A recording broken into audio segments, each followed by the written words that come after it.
भगवान शिव की यह 6 आध्यात्मिक बातें आपकी आंखें खोल देंगी। देवों के देव महादेव को पंचदेवों का प्रधान कहा गया है।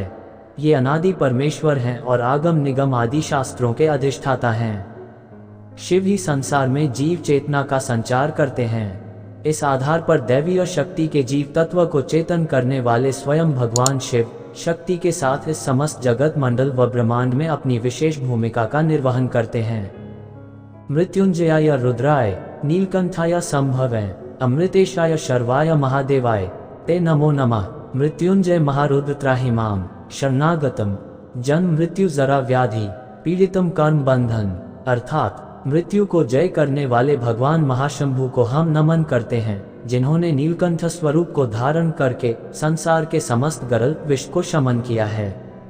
साथ ही मृत्यु को जीतने वाले महाशिव, हम आपको साधना के साथ नमन करते हुए जन्म मृत्यु के बंधन से पीड़ित अवस्था से मुक्त होकर आपसे प्रार्थना करते हैं कि आप हमें ज्ञान वैराग्य सहित सांसारिक कर्म बंधन से मुक्ति का मार्ग प्रदान करें।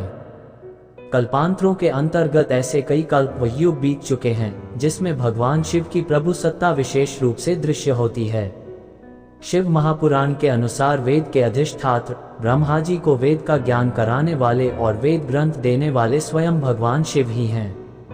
वे ही साक्षात ईश्वर हैं जिन्होंने सृष्टि के तीनों अनुक्रमों को स्थापित किया है। पौराणिक मान्यता के अनुसार सर्वप्रथम ज्योति स्तंभ का उल्लेख प्राप्त होता है। कोटि रुद्र संहिता तथा शत रुद्र संहिता में भगवान शिव के परम प्रकाशमयी तेजोमयी दिव्य तेज का पुंज जागृत हुआ, जिसके द्वारा विष्णु जी की उत्पत्ति हुई। विष्णु के द्वारा नाभि कमल पर ब्रह्मा जी की उत्पत्ति का उल्लेख प्राप्त होता है। शिव करते हैं जीव चेतना का संचार। शिव ही संसार में जीव चेतना का संचार करते हैं। ब्रह्मा द्वारा सृष्टि की उत्पत्ति का उल्लेख एवं सृष्टि का संचार क्रम शिव से है। शिव प्रथम, विष्णु द्वितीय तथा ब्रह्मा तृतीय स्थान पर हैं, किंतु सांसारिक मान्यता में ब्रह्मा प्रथम, विष्णु द्वितीय तथा शिव तृतीय प्रलयनकारी के रूप में माने जाते हैं। शिव स्वरूप में समाया सारा संसार।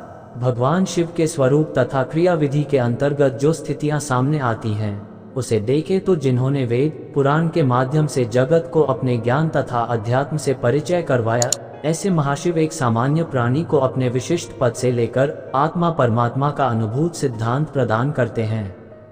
संसार सहित ब्रह्मांड के कालक्रम सिद्धांत के अनुसार संसार के भरण पोषण आदि क्रम को वेदों के माध्यम से अन्य देवताओं की नियुक्तियों द्वारा संपादित करने की अवस्था का अनुक्रम दिया गया है। क्या है हमारे कर्म और प्रारब्ध? परम शक्ति महाशिव के तीनों गुणों का उल्लेख समयानुसार युग परिवर्तन के माध्यम से सात्विक, राजसी एवं तामसी स्वरूप में दिखाई देता है। ऐसे महाशिव जिन्होंने सृष्टि की उत्पत्ति तथा जगत के विस्तार एवं निरंतर विकास की प्रणाली को अपनाते हुए ब्रह्मस्वरूप को स्थापित किया है, जिसके द्वारा हम क्या है, कैसे हैं, कहां से आए हैं, अंत और प्रारंभ क्या है, कर्म के आधार पर हमारे प्रारब्ध क्या होंगे, इन अवस्थाओं का उपनिषदीय ज्ञान ऋषियों के माध्यम से परम तत्व बिंदु के रूप में हमारे समक्ष विद्यमान किया है। शिव एकमात्र परम अघोरी। भगवान शिव ऐसे अघोरी हैं जिनके द्वारा संसार की समस्त दिव्य शक्तियां, क्रियाएं तथा प्राकृतिक दृष्टिकोण से संतुलन की उन अवस्थाओं का ज्ञान हमें प्राप्त होता है, जो वर्ण व्यवस्था के साथ आश्रम व्यवस्था को भी हमें अनुभूत करवाता है।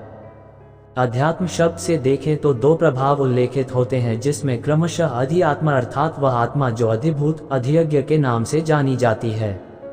चून की समस्त भागवतीय अनुक्रम 5 महाभूतों से संबंधित है, देव शदायन की पौराणिक मान्यता पर निर्भर करता है। इन अवस्था व व्यवस्थाओं को शिव अपने अंश मात्र से धारण किए हुए हैं। संसार का प्रबंधन और शिव ही एकमात्र ऐसे देव हैं जो संसार का प्रबंधन संभालते हैं। उन्हीं के द्वारा ज्ञान तथा वैराग्य जैसे मूलभूत दिव्य साधना का साक्षात्कार करती है। इन अवस्थाओं का ज्ञान एवं अनुभव आध्यात्मिक परमात्मिक स्थितियों से होकर गुजरता है। संसार तथा ब्रह्मांड के समग्र में भगवान शिव का परम तेज बिंदु अपनी गति से समस्त जीवात्माओं को प्रकाशित करता है। ये सभी जीवात्माएं शिव के उस स्वरूप का दर्शन व अनुभव करती हैं, जिसके अंतर्गत संसार की ये सभी परिस्थितियां आश्रम व्यवस्था पर आधारित हैं। शिव ही परम गुरु। शिव की कृपा एक परम गुरु के रूप में हमारे सामने युगों से चली आ रही है, जो हमें जीवन को बेहतर बनाने की कला वर्तमान से संघर्ष करते हुए समस्त विकारों पर नियंत्रण करके जीवन यात्रा को विजयी बनाती है। गृहस्थ एवं संन्यास के माध्यम से दो विशेष स्थितियां जीव कल्प में प्राप्त होती हैं। दोनों का ध्येय शिव के परम दर्शन प्राप्त कर सांसारिक यात्रा को विराम देकर जीवन मृत्यु के बंधन से मुक्त होने का प्रयास ही माना जाता है। दोस्तों, आज के लिए बस इतना ही। वीडियो अच्छे लगे तो चैनल को अभी सब्सक्राइब करें। मिलते हैं नेक्स्ट वीडियो में, तब तक के लिए आप अपना ख्याल रखिए। धन्यवाद।